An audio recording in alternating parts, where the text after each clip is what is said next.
to recover Google Live password? Forgot your Google Live password? No worries. Let's get it back. Open the Google Live app.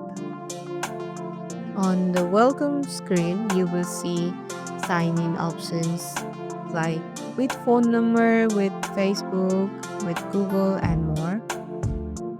Tap sign in with phone. There you will be asked for password.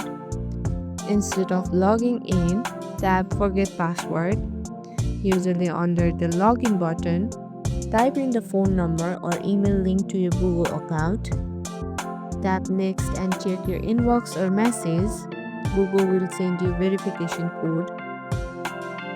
Enter the code, then type your new password.